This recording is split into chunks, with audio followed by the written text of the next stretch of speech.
Okay, good morning po ulit sa ating lahat. Tayo po ay dito ulit, yung mga bata natin at yung iba inaanto sa labas. Okay, tayo po ay mag-aral ng salita ng Diyos. Kailangan po natin ng salita ng Diyos. Kung hindi nyo patiyak na pag kayo namatay ay palangit, lalong kailangan ninyo ang pangangaral ng salita ng Diyos.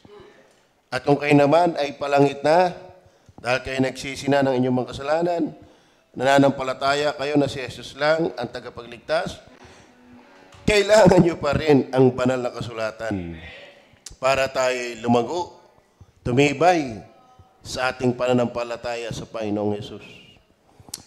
Okay, ngayon, ang ating pag-uusapan ay sa Exodus chapter 20, verse 17. Okay, andyan po yung salita ng Panginoon. Muli, pasensya na po, pakitayo po uli kayo sa pagbigay respeto sa salita ng Panginoon. Tagalog po ating basahin. Ganito sabi, huwag mong iimbutin ang bahay ng iyong kapwa. Huwag mong iimbutin ang asawa ng iyong kapwa, ni ang kanyang aliping lalaki o ang babae, ni ang kanyang baka, ni ang kanyang asno, ni anumang bagay ng iyong kapwa. Manalangin po tayo, Panginoong Diyos. Pakipagpala po ng iyong mga salita na aming bubulayin ngayong umaga, pag-aaralan. Tulungan niyo ako, tulungan niyo kami, Banal na Espiritu, at ang dugo ng Panginoong Sus, ang patuloy na dumalisa ay magturo at kumilos sa aming katauhan. Sa pangalan ng Panginoong Sus. Amen. Okay, tayo po ay nag-aaral ng salita ng Diyos, ating binabagtas sa mga dumaan ng mga linggo, ang pag-aaral, pagtuon sa 10 utos ng Diyos. Bakit natin pinagtutuunan yan? Ano ho? Ibig sabihin, ang Diyos po ay nagpapakilala 10 utos na siya po ay matuwid. Kasi ang Diyos po ay hindi basta Diyos. Siya po ay may batas. Ang Diyos ay banal. Kaya ang tunay na Diyos, maraming huwag. Huwag. Ang tunay na relihiyon, tunay na iglesia, dapat maraming huwag. Ano? Naintindihan niyo ba yun? Kaya ang tunay na iglesia, ang tunay na sa Panginoon, kasi lahat nag-aangking sa Panginoon eh. Pero ang madali mong makilala ng isang relihiyon, ng isang iglesia, ay sa Panginoon kapag may mga bawal. Kapag may mga bawal. Bakit? Ang Panginoon ay hindi tipong kaladkaring Diyos. Ang Diyos ay hindi tipong walang panuntunan, walang prinsipyo, walang kanyang tinatayuan. In fact, ang Diyos po ay Diyos na matatag sa kanyang tinatayuan. Ang Diyos ay Alpha and Omega. Pag sinabing Alpha and Omega, siya, kung ano siya noon, siya pa rin hanggang ngayon, at siya pa rin yung darating. Ibig sabihin ko, ang Diyos ay banal at matuwid noon, sa walang hanggang ngayon, hanggang sa darating. Ang Diyos ay hindi lumulubay. Ang Diyos ay hindi lumalambot. Ang Diyos ay hindi nagko-compromise sa kanyang gusto. Kaya nga may 10 utos. Dahil ipinapakilala ng Diyos, ito yung gusto ko. Isa yung sinasabi niyang huwag, ibig sabihin, may ayaw siya. Tama ba? Hindi lang ipinapahayag ng 10 utos kung sino siya, ipinapahayag din ng 10 utos na tayo ay palya. Na tayo ay makasalanan. So, ang kautusan ay ibinigay hindi para magligtas, kundi magpahayag na kailangan natin ng tagapagligtas. Dahil tayo napahamak. At yun ay nung ibigay ng Ama ang kanyang bugtong na anak, ang Panginoong Yesus. Na siyang gumawa, tumupad ng 10 utos na hindi natin kayang gawin. Pero tinupad niya ito para sampalatayanan mo lang. At ikaw ay mapatawad magkaroon ng buhay na walang hanggan. Okay. Ngayon, anong ating napag-aralan? Una, na 10 utos ng Diyos. Huwag kang magkakaroon ng ibang Diyos sa harapan ko. Ibig sabihin, bawal, ayaw ng Diyos na may mas mahalaga pa sa Kanya sa ating buhay. Ayaw ng Diyos na may iba ka pang kinahuhumilingan na mas mataas kaysa sa Diyos. Bawal yon. Dahil wala namang tunay na Diyos kundi siya. At nakalulungkot mga kapatid, ang Diyos-Diyosan ay hindi lamang yung nasa dingding. Ang Diyos-Diyosan ay pwedeng ang sarili natin. Mas mahal natin ang ating sarili kaysa sa Diyos. Bakit? Namimili lang tayo ng ating susundin sa Diyos. Basta tama, wala kang karapatan na hindi sumunod. At kung hindi ka nakasunod, sorry Panginoon. Pandalwa natin pinag-aralan ay ang Diyos ay galit sa Diyos-Diyosan. Una, ang ayaw ng Diyos ay magkaroon ka ng ibang Diyos. Hindi ito tumitipo sa larawan lang. Lahat ng labis na pinagpapahalagahan natin kaysa sa Diyos, yun ay Diyos natin. Niliteral na niya ito. Huwag kang magkakaroon ng, huwag kang gagawa ng anumang larawang inanyuan. Ito naman po yung talagang obvious na. Ano ho? Wala hong larawan ang Diyos. Walang nakakita sa Diyos.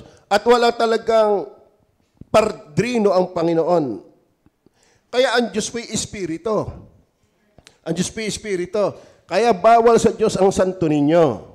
Bawal sa Diyos ang Nazareno. Bawal sa Diyos ang puong negro. Ayaw ng Diyos yan. Hindi ito po tumutukoy sa mga ginudyos lang na agila. Ginudyos lang, kundi sa anyong tao. Na inukitan lang ng tao na wala namang buhay. Yan po yung inilarawan sa Psalms 115, sila may mga mata pero hindi nakakakita. May mga kamay pero hindi nakakahawak. May paang hindi nakakalakad. May bibig na hindi nakakaimik. May ilong na hindi nakakaamoy. Inutil yun. Galit ang Diyos dyan. Bakit ang Diyos ay hindi inutil? Kaya nga ang mundo natin patuloy ang pag-inog. May Diyos na tumatangan. Bit mo ihahambing dyan sa walang magawa. Amen? Pantatlo na ating pinag-usapan sa kautusan ay huwag mong babanggitin ang pangalan ng Panginoong Diyos ng walang kabuluhan. Then pang-apat, aalalahanin mo ang araw ng Sabat. 6 na araw na binigyan tayo ng Diyos para gumawa, ay ikapito ay para sa Kanya. Ang tinutukoy dito ay Hudyo, pero tayo naman ay Linggo. Ang Hudyo, Lunes hanggang Linggo, ay tatrabaho. Pero ang Sabat, ay Sabado ay sa Panginoon. Tayo naman, Lunes hanggang Sabado, ang Linggo ay sa Panginoon. Yan ang sabi ng Bible. Hindi ko yan sabi. Kaya pagka Linggo na, huwag ka na magtatrabaho. Sisimba ka na lang. Tama ba yan? Ako naniniwala, ang Diyos, ang prinsipyo niya, ang pamantayan niya, ay fix yan. Fix. Okay, ano pa ang sabi? At ano pa kinuha natin? Igalang mo ang iyong ama at ang iyong ina. Ang Diyos po may sabi niyan. Huwag kang papatay. Huwag kang mangangalunya. Huwag kang magnanakaw. Bay, mahaba-haba na pala yung ating napag-aralan. Ngayon, thou shalt not covet. Sa Tagalog, huwag mong iimbutin ang bahay ng iyong kapwa. Huwag mong iimbutin ang asawa ng iyong kapwa. Thou shalt not covet. Ibig sabihin yan, thou shalt not covet. Ano? May asawa ka na, huwag ka na mangabit. Okay. Ano ba ibig sabihin ng iimbutin? Sa English nga ay covet. Pag sinabing covet, yung bang masakit yung aking iniisip na sasalitain eh. Ano kayo mag-aangga ang salita? Pag sinabi po nga covet, yung ikaw bagay ay hayok. Hayok na hayok sa bagay na nakikita mo sa iba na gusto mong maging iyo rin. Kaya nga sabi diyan, pag nakakita ka ng magandang babae na may asawa na, abay, wag mo nang paghayukan. Ayun na eh. Hindi lang naman babae tinutukoy diya, pati yung nga, tumuha, wag mong paghahayukan. ang bahay ng iyong kapwa. Abay, wag mo nanasahin yung bahay ng may bahay. Manalangin ka ng magkaroong bahay. Huwag mong kukunin yon. Huwag mong iimbutin ang asawa ng iyong kapwa, ni ang kanyang aliping lalaki o babae, ni ang kanyang baka, ni ang kanyang asno, o anumang bagay na iyong bagay ng iyong kapwa. Yon. So, ang ibig sabihin po ng covet, yan po ang root word ng covetousness. Kasakiman. Yan na po ang ibig sabihin yan. Kasakiman. Makasarili. Are you with me? Kaya mga batid, huwag din natin kukunin yung sa Panginoon. So, pag sinabing, number 1 na tayo, definition po. Definition. Nasa number 1 na pala ako. Definition. Marked by inordinate desire for wealth or possessions of another possessions. Ito'y wala sa katinuang gusto para sa kayamanan o pag-aari ng iba. O tinatawag na having a craving for possessions. Yung ikaw ay crave na crave. Humaling na humaling. Hayok na hayok. Kahit gumawa ka na ng hindi maganda, makamtan mo lang. Naintindihan nyo ba yan? So, tingnan po natin ang ibang talata. Sa Joshua 7:21, ano yung tagpo diyan? Nang aking makita sa samsam ang mainam na balabal na yaring Babylonia at ang 200 siklong pilak at ang isang dila na ginto na 50 siklo ang timbang ay aking ang inimbot. Ninakaw. Sabi ng Diyos, lumaban kayo sa AI at huwag kayong kukuha ng anumang tinalaga o sinumpa sa bagay ng AI. Pero andyan si Achan. Palihim na kinuha yung pinagbabawal ng Diyos na kumuha siya ng mga ginto at itinago. Mga batid, kalimitan po yung makasarili, yan ay palihim. Yung alipin yung driven by covetousness, yan po ay laging palihim. Nahalata rin naman. Tama ba? So, yan po ang ibig sabihin. Yung pagkuha, katulad ni Achan, siya ay kumuha ng palihim na kinuha yung kayamanan doon na ipinagkasala niya at naparusahan maging ang kanyang angkan. Dahil sa kasalanan ni Achan, napahamak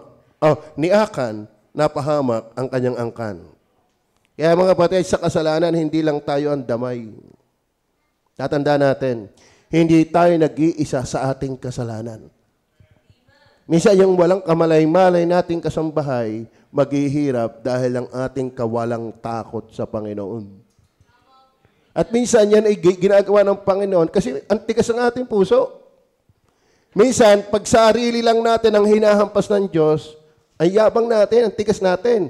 Pero pag ang hampasin ng Diyos ay yung kasambahay natin, iiyak tayo. Tama ba? Micah chapter 2 verse 2. Tingnan po natin. Micah chapter 2 verse 2. At sila'y nag-iimbot ng mga bukid. Kita mo pati bukid. Naku, iso totoo yan. Yung iba ng mga muhon, paalakihan ang muhon. Yung umaawas ang muhon.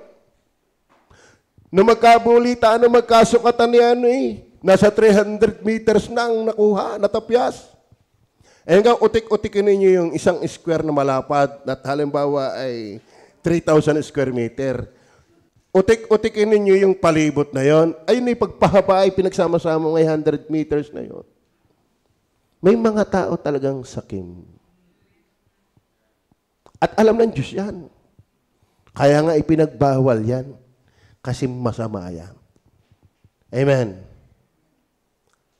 At sila'y nangag-imbot ng mga bukid at kanilang inaangkin at ng mga bahay at inaalis at kanyang pinipigati ang isang tao at ang kanyang sangbahayan, ang tao at ang kanyang mana.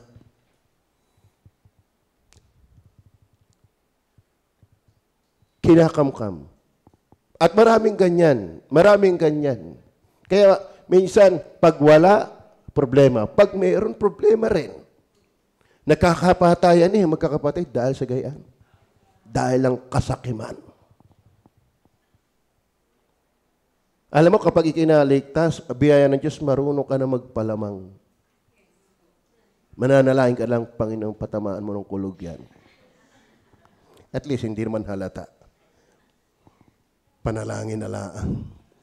Amen? Ang kasakiman yung bang dahantong ka sa dahas, makuha mo lang yung gustong-gusto mo. Kaya nga may rape case. Di ka? Bagaman last of the flesh yun. Basta yung inordinate desire, yan ay kasakiman. Tingnan pa natin ang talata. 2 Peter chapter 2 verse 14. Sa definition na po tayo dyan. At sa kasakiman, sa mga pakunwaring salita. Kaya nga, yung mga sakim yan ipakubli lagi. Ay ipinangangalakal kayo. Ito yung mga leader ng relihiyon. Kaya isa sa fake na leader, mukhang pera. Yung ginagamit lang ang relihiyon para siya'y yumaman. Kaya mga kapatid, maraming kabulastugan na nagtatago sa Biblia. Ayun Siyempre, sinong sasaway? Sinong tututol dyan? Bible yan. Pero mag-iingat kayo. Sapagkat sa kasakiman, sa mga pakunwaring salita, ay ipangangalakal kayo nang hatol nga sa kanila mula ng una ay hindi nagluluwat. At ang kanilang kapahamakan ay hindi nagugupiling. Matatamis yung mga bulok, minsan matatamis magsalita yan. At sa kasakiman, sa mga pakunwaring salita, ay ipangangalakal kayo. Kaya pinaghahanap buhayan ang mga tao kapag hindi ka aware sa relihiyon mo. Are you with me? Opo. Nako, lahat na may bayad, patay na nga. Didilhinsyahan ka pa. Amen? Kapag ikaw'y mahirap at nagmisa, ay di maliit na bell. Barya.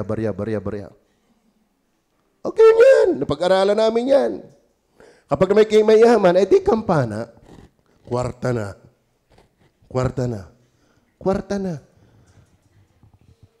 Ang tao walang magawa. Kasi akala, lahat ng nagdadala ng salita ng Diyos, lingkod ng Diyos. Itutuwid ko kayo, hindi.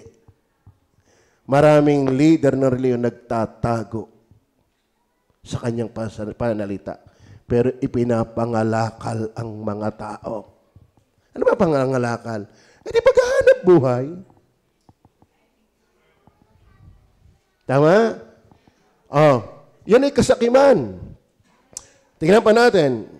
Ang 2 Timothy chapter 3 verse 2. 2 Timothy chapter 3 verse 2.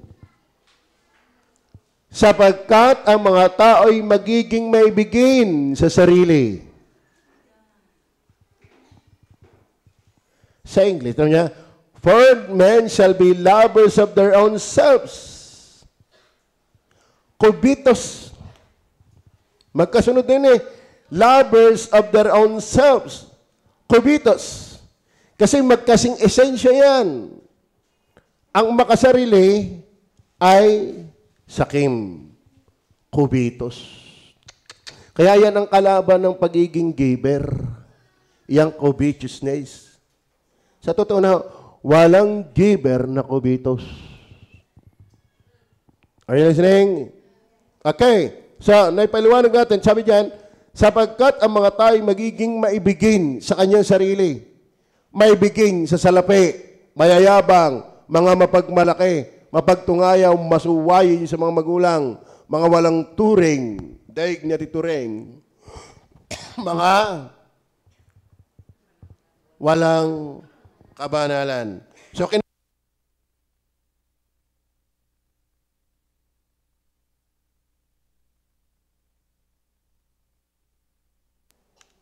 nawawala eh. Okay. So una, definition. Tingnan po natin yung isa pa ding dapat naintindihan na ang covetous, pag sinabing covet o root word ng covetousness, sa Tagalog ay ating sabihin na lang nating makasarili, sakim, yung bang hayok, duhapang, sa mga bagay na nagkukumahog sa mga bagay ng pag-aari ng iba at kinukuha mong pilit. Yan. At ito'y tumutukoy sa, hindi lang yung definition natin kunin, ito yung mga dishonest gain. Dishonest gain.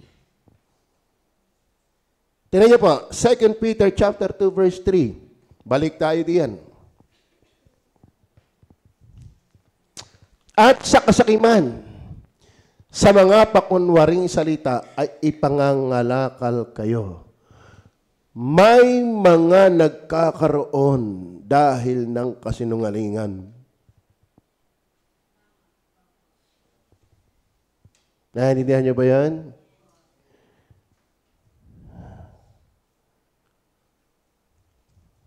Parang nang nag-preach Pastor Maliwat, ang talagang pangako ng Diyos kay Abraham, magkakaanak siya sa kanyang sariling binhi. Nainip. Ang kanya talagang naging anak ay si Isaac.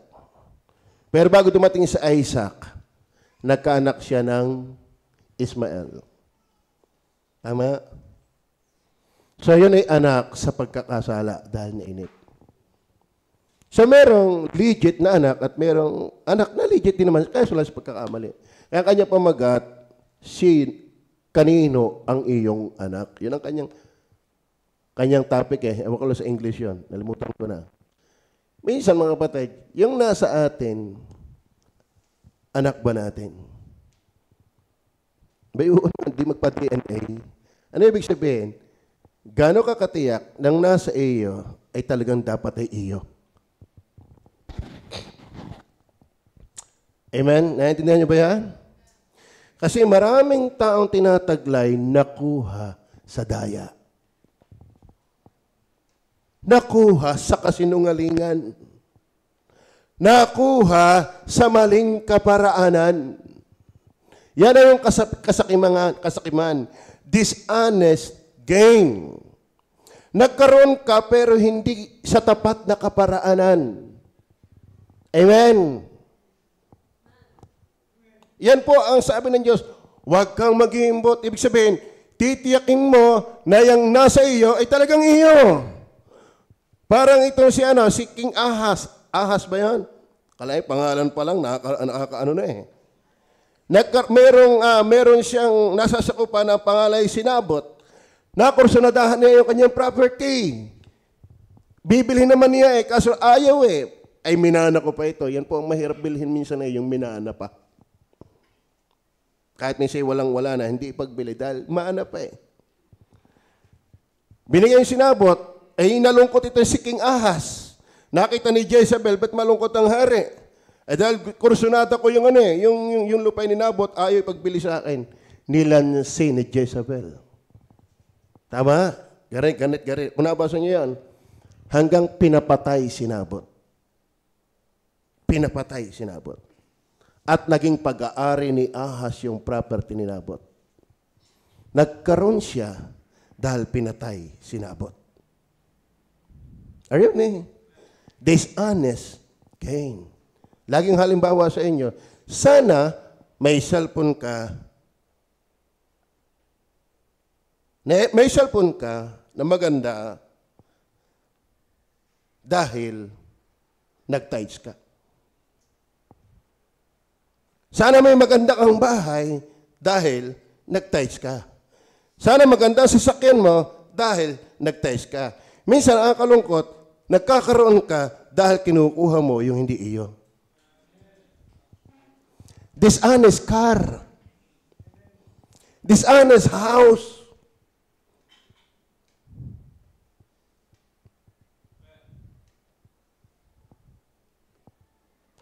Sa kasakiman, sa mga pakunwaring salita, ay ipinangangalakal kayo. So, contextually, yan po yung mga false prophet.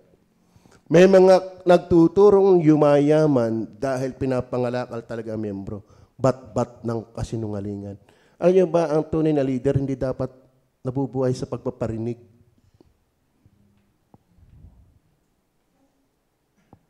May mga leader na sadyang madrama ang buhay. Are you with me? So, yun po ang kasama. Tingnan pa natin yung dishonest gain. Halimbawa natin yung, sa Exodo na lang tayo, Exodo 18:21. Exodo 18:21. Bukod dito, hahanap ka sa buong bayan ng mga taong bihasa. Sino yung mga bihasa ngayon? Gaya na matatakotin sa Diyos. So, ang talagang qualified sa paglilingkod sa Diyos, hindi yung skilled lang secularly. Bagaman kailangan din yon. Kundi ang hinihingi talaga ng Diyos, may takot sa Kanya. Alam nyo, kung ang ating nasa government talagang napalagay dyan ay may takot sa Diyos, malelesen niyang korupsyon na yan. Ano pa? Na mga taong mapagpatotoo, na mga napupuot sa kasakiman. Okay. So mga napupuot sa kasakiman. Nahihirapan si Moises sapagkat siya naglilid mag-isa. Nadalaw siya ng kanyang biyanang si Jethro. Yung ginagawa mo, mahihirapan ka talaga. Kalay mo, sa laki, sa lawak, sa dami ng taong, yung pangungunahan mo isa, lalapit sa iyo, bawat problema. Halimbawa, 1 milyon, lalapit nga naman sa iyo. Ay mapuputput ka, Moises. Humanap ka ng makakatulong mo.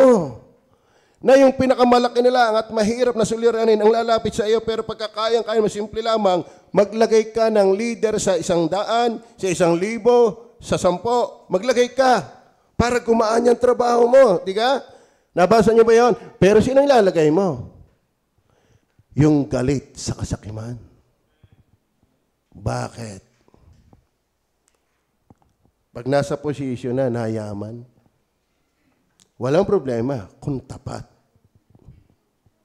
Tulad ng kalsada natin, maganda sana yan. May sakim dyan. Amen. Bihira na ngayon, maging sa kontratista, bihira na ang tapat. Saan ka naman mangungontratang ikaw ay naubusan? Kahit nga sa magkakapatid nag-aaway dahil sa isang mais. Bakit? Nung hatiin kanya na ang ulo'y laking-laki pa. Yung sa bunso, yung buntot na lang kakaunti na. Ay ba, ang daming mukha ng kasakiman. Are you with me? Mag-isa oras. Akalain nyo, Lunes hanggang Sabado, ibinigay sa atin ng Diyos. Kasakim mo naman, kinukuha mo pa ang linggo.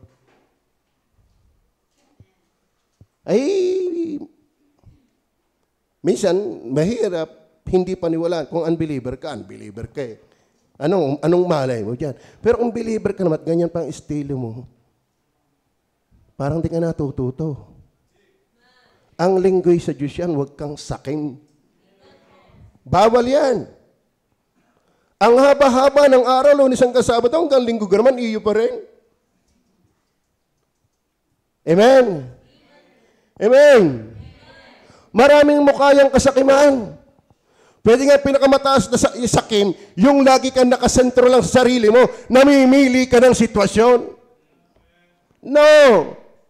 Hindi ka iyo, hindi ako akin. Tayo'y sa Diyos. Ayun itong tatanda ninyo. Hindi laging bubulagta sa paningin mo ay gusto mo. Iipitin ka ng Panginoon para makita mo, daktang papaya ka pa rin. Ayun Ang tunay na galak, hindi nasusunod ang gusto mo. Ang tunay na galak, yung kahit ayaw mo, alang-alang sa Diyos. Are you with me? Bakit? Hindi mo ikaw may control ng circumstansya. Diyos ang may control niyan, hindi ikaw. Tama ba? Ganyan yun. Napakaraming mukha ng kasakiman. Ang ugat niyan, sarili lang ang hinahanap. Ang tunay na kasakiman, wala kang gusto kung di yung gusto mo lang. Amen. Dishonest gain. Patatlo. Anong spelling yan? Anong pronunciation yan? Pakilagay nga.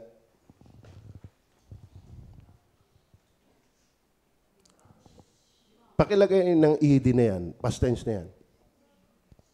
Na-correct ko na yan hindi lang napansin. Debauch. Debauch? Alam mo ibig sabihin ng debauch? Ang vocabulary niyan, another word of vocabulary ay disgrace. Lower dignity. Depraved.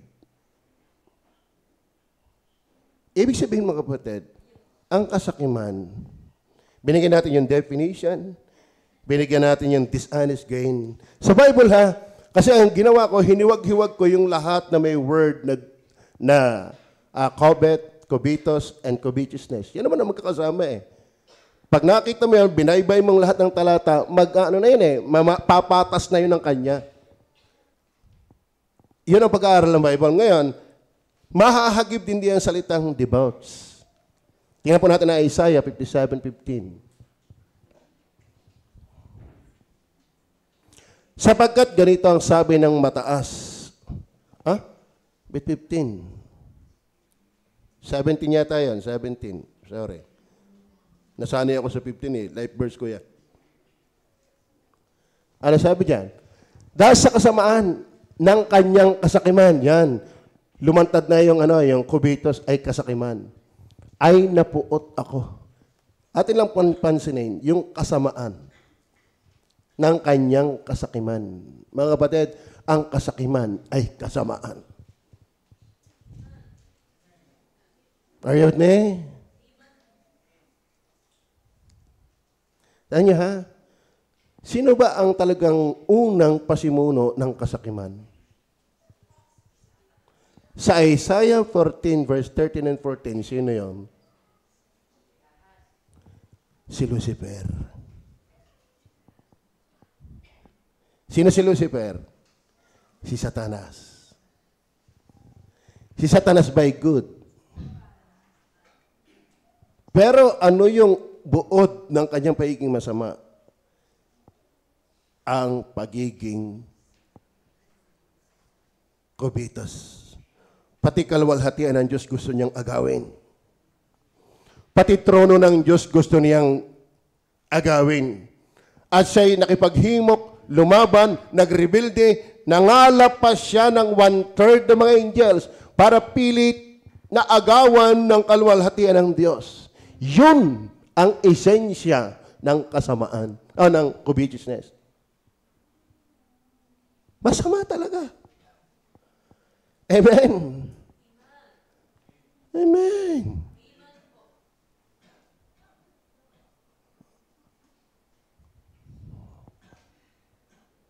Biktima ho ba kayo ng pagiging masakim? Abay, mamaya, kukunin natin yung minapansin din ako diyan. Natugon. Ezekiel 33 verse 31. Ezekiel 33 verse 31. At dumating sa iyo na wari ang bayan ay dumarating, at sila'y nagsisiupo sa harap mo na gaya ng aking bayan, at kanilang dinidinig ang iyong mga salita. Ngunit hindi nila ginagawa, sapagkat sila'y nangagsasalita ng malaking pag-ibig ng kanilang bibig, ngunit ang puso ay kanilang pakinabang. Ngunit ang puso ay nasa kanilang pakinabang. Kala mo yan, pagsamba na pinag-uusapan dyan. Ibig sabihin, ang pagsamba ay nakasentro talaga sa gusto ng Diyos. Kaya ang tunay na sumasamba, hindi mo pakinabang ang hanap. Ang pagsamba, ang tunay mong pakinabang, ang Diyos ay naluluwalhati sa iyong buhay. Tama ba? Ang iyong kagalakan ay pagka ang Diyos ay nagagalak sa iyo. Ang iyong kapurihan ay kapag ang Diyos ay napapapurihan sa iyo. Ngayon, anong pinupunto natin dito, mga kapatid? Kahit pala yung kasamaan ng kasakiman ay nagtatago sa pagsamba.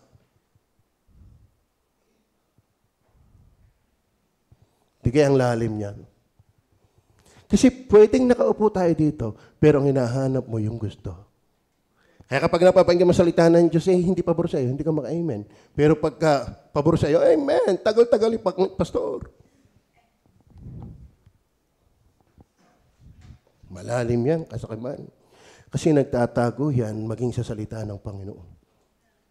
Nagtatago yan maging sa loob ng simbahan. Maging sa loob ng serbisyo. Tama?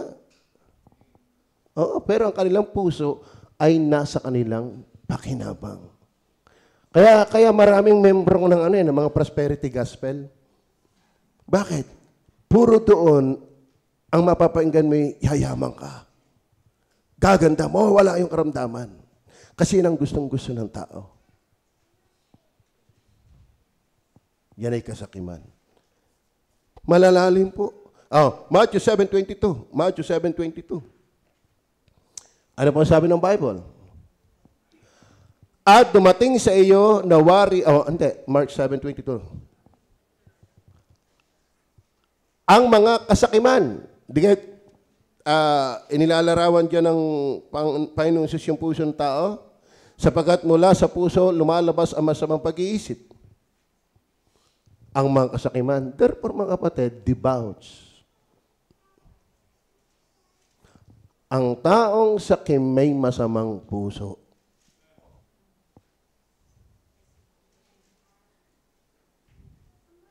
Pero tanyo si Joab at saka si Adonijah. Matagal nang alam ni David yung kasalanan ginagawa ni Joab. Itong si Adonijah sumama kay Rehoboam nung mag-rebelde. O kay Adonijah. O si Adonijah pala lumaban. Nung sila'y masukol na sa kanilang kasalanan, sila'y pumunta sa loob ng templo. Tanyo ha, kalimitan ng mga nabubukhong politician at malapit ng litisin, biglang nasimba. Nagiging madadasaling. Naka-ano pa yon? Naka-dyaryo pa yon? Naka-video pa yon? Tanyo nung si Dilima, bago makulong, naging palasimba. Ano ang kasakiman? Nagtatago yan minsan sa simbahan. Bakit? Nasa puso yan. Amen. Kaya magandang pagtaguan ay dugo ni Jesus. Amen. Magpalinis tayo sa dugo ng Panginoong Jesus. Hindi lang tataguin ka, lilinisin tayo. Hindi relihiyon ang pwedeng magtaklob ng iyong totoong tayo sa Panginoon. Dahil ito nga'y nagtitipon na Nawaring maikinig sa akin, pero iti para sa kanilang pakinabang pa rin. Nasaan ang kasakiman?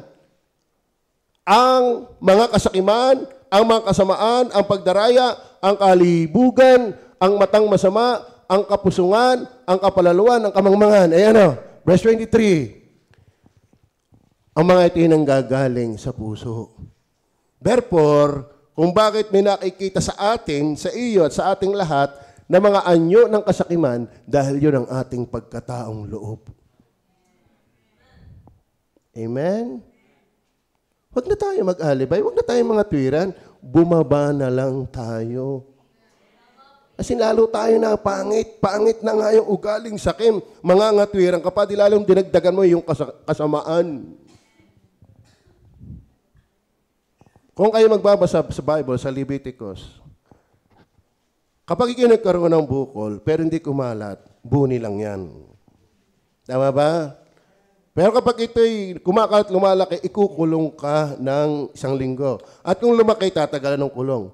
Pero kapag yung bukol niyan ay kumalat na sa iyong katawan, At wala nang hindi may ketong. Alam mo sabi ng Diyos sa Levitico, i-declare mo siyang malinis. Ba? Wala po lang ako ng ketong. Saka pa ako i-declare malinis. Alam mo ibig sabihin niyan? Kilalanin mong kisakim. Lilinis ka. Are you with me? Minsan, makasalanan ka na, ayaw ka pang magsisisi. Kilalanin mo.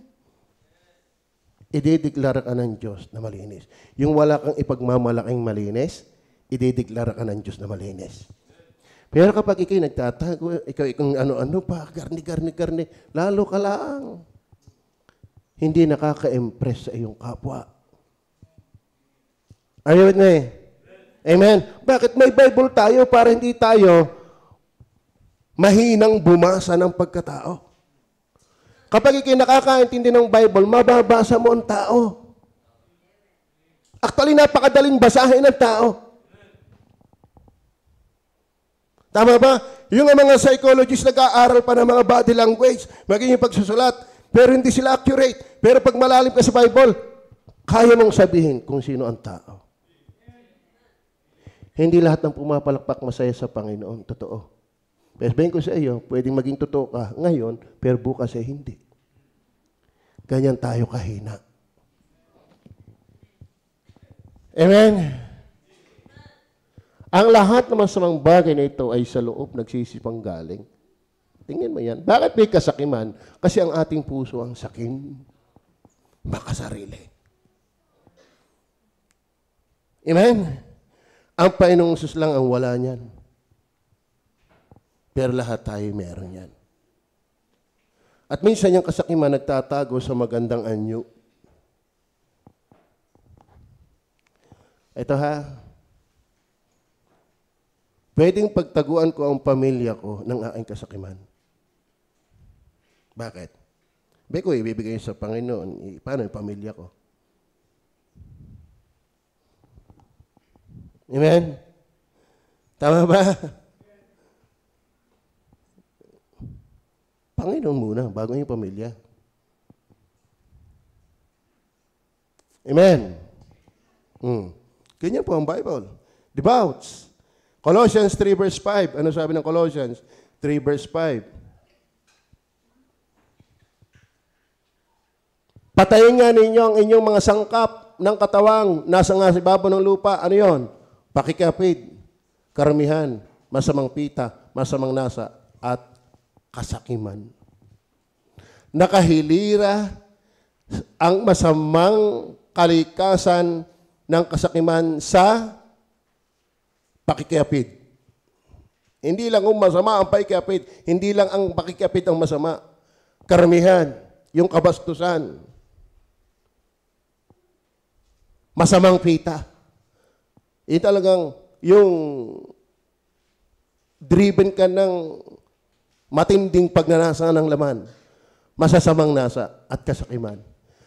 At iyay pagsamba sa mga Diyos-Diyosan. Kaya hindi lang dingding, yung mga revoltong nasa dingding, ang Diyos-Diyosan. Yung labis na pagiging makasarili, Diyos-Diyosan yan.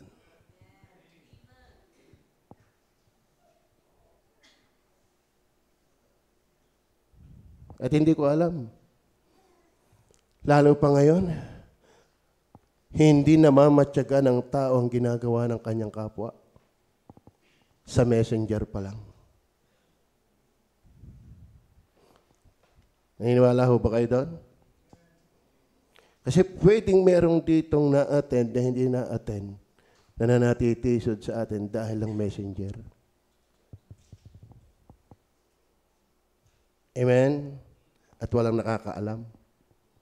Bakit?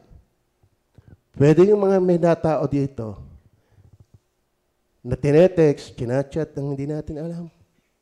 Pwede mangyari yun. At yung tao, may gayon pala sa JABC. May bastos din pala doon. Yung kinachat, no palihim. O, pwede yun. Ito nangyayari yun.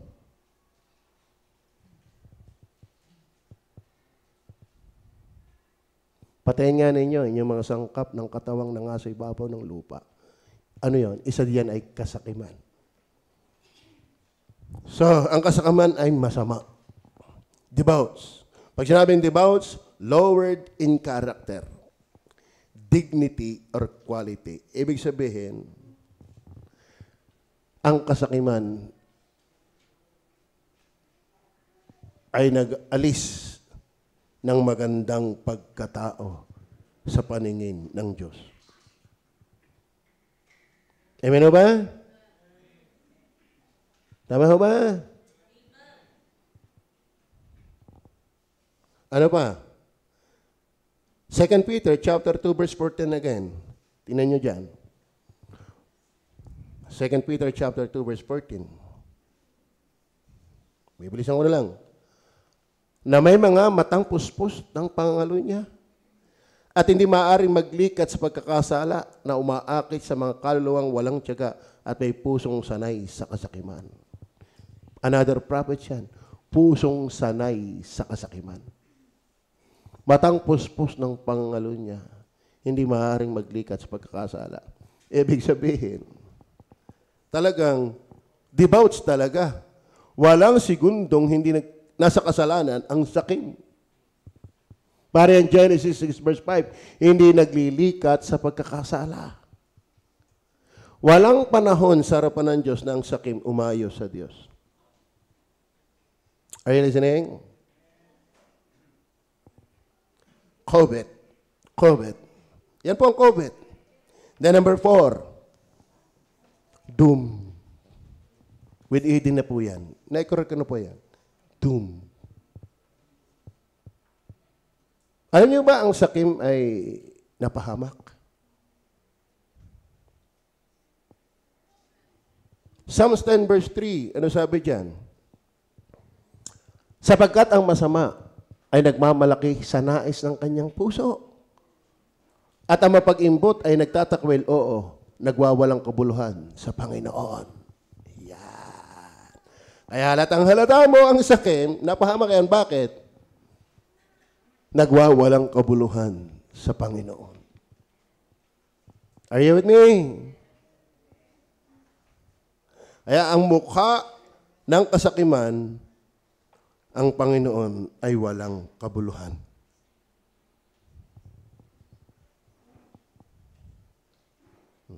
Naintindihan mo ba yun?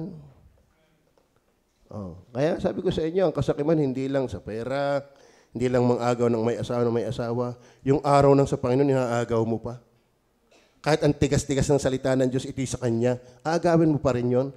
Hindi walang kabuluhan mo ang Panginoon. Tama ho ba? Tama ho ba? Eh, wag mo sabihin pinagpapalagahan mo ang Panginoon kung nagiging hobby mo ng linggo, hindi mo maibigay sa Panginoon. Sala yun. Hindi tama yan. Dahil sabi ng Diyos, ipangilin eh. Ba't mo hindi bibigay? Ay di niwawalang kabuluhan mo ang Panginoon. Tama ba? Kapag mahal mo ang sarili mo, hindi mo mahal ang Panginoon, hindi pwedeng pagsabayin yan. Nagwawalang kabuluhan sa Panginoon. And without Him, we can do nothing. Napahamak na ang taong sakim. Bakit? Hinahamak na niya ang Panginoon. Tama? Hindi ito mukhang tama. Tama talaga ito. Amen? Naintindihan mo ba? Naintindihan mo ba? Huwag na tayo lumalim na sa Diyos. Yung may naiintindihan talaga tayo pag upo nyo dyan. Hindi yung kaupo-upo mo pa lamang, may pinupunta na ang iyong mata. Ba't ka ganaan dito? Di kayo para sumamba. Tama ba? Okay. Tingnan pa natin. Luke 12:15. Alam na alam po natin yan. Sino nakapagbasa na po na yan? Sinabi niya sa kanyang sarili, sinabi niya sa kanila, mangagbasid kayo at kayo mangag-ingat sa lahat ng kasakiman. Sapagkat ang buhay ng tao ay hindi sa kasaganaan ng mga bagay na tinatangkilik niya. Meron diyang isang tao na sabi, sino nagbunga ng sagana, anong gagawin ko dito? Alam ko na, gigibayin ko nga ang mga bodega at lahat ng inanay ilalagay ko itong sagana. Ipunin ko at sasabihin ko sa aking kaluluwa, pumahingali ka, matuwa ka, sapagkat Pwede ka nang pagpakuya-kuya-kuya. Pero sabi ng Panginoon, ikaw na haling. Papatayin kita ngayon. Yang inipon mo, saan mapupunta? Ganyan nga ang mga tao nagpapakayaman sa sarili, pero pulubi sa Diyos. Are you listening? Amen. Alam niyo ba ang masarap na buhay? Yung ang Diyos mismo ang iyong yaman. At kung ikaw man ay yumamang material, hindi ka alipin yan. Alipin mo yun. Tama? Hindi yung masamang yumaman. Pero titiyakin mo ng mayaman ka mo ng espiritual. Dahil kapag ikaw ay mayaman lang material, kasakiman yun. Bakit? Mas inibig mo yun at niwalang kabuluhan mo ang Panginoon. Ang ganda ng talata. Sundan mo lang yung mga may salitang covetous, covetousness. Talagang makikita mo kayo pala yun. Are you with me? Doom. Tingnan po ang 1 Corinthians 6:9 and 10. Tingnan niyo po dyan. Kaya mga kapatid, yung lalaking yan ay tinawagang mangmang. Kukunin ang kalwa mo ngayon. Nasaan kaya ang kayamanan mo ngayon? Ganyan ang mga nagpapakayaman sa lupa, pero hindi mayaman sa langit. O, hindi ba ganyan nalalaman na ang mga liko ay hindi magsisipagmahal ng kaharian ng Diyos? Anong mga liko? Hindi pupunta na langit. Tama ba? Hindi magmamano ng kaharian ng Diyos. Ibig sabihin, napahamak. Kapag ikaw hindi mo tiyak na ikay palangit, hindi kinapahamak. Ay sino yung hindi magmamana ng kaharian ng Diyos? Huwag kayong padaya.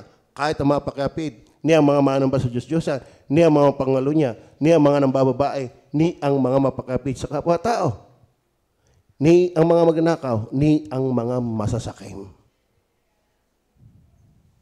Kasama sa listahan ng di magmamana sa kaharian ng Diyos ay ang mga sakim. Are you listening? Amen?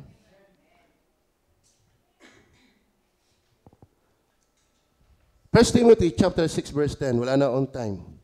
First Timothy chapter 6 verse 10. Sapagkat ang pag-ibig sa salapi ay ugat ng lahat ng kasamaan, uri ng kasamaan, na sa pagnanasa ng iba ay nangasing sa pananampalataya at tinuhog ang kanilang sarili ng maraming kalumbayan. Sapagkat ang pag-ibig sa lapi ay ugat ng lahat ng uri ng kasamaan. Yan ang disordinate desire. Yung malabis na pag-ibig sa salapi ay hindi nagdadala sa kaligtasan, kundi sa kalumbayan, kapahamakan. Amen? Hindi positive ang kasakiman. Magdadala yan sa kapahamakan.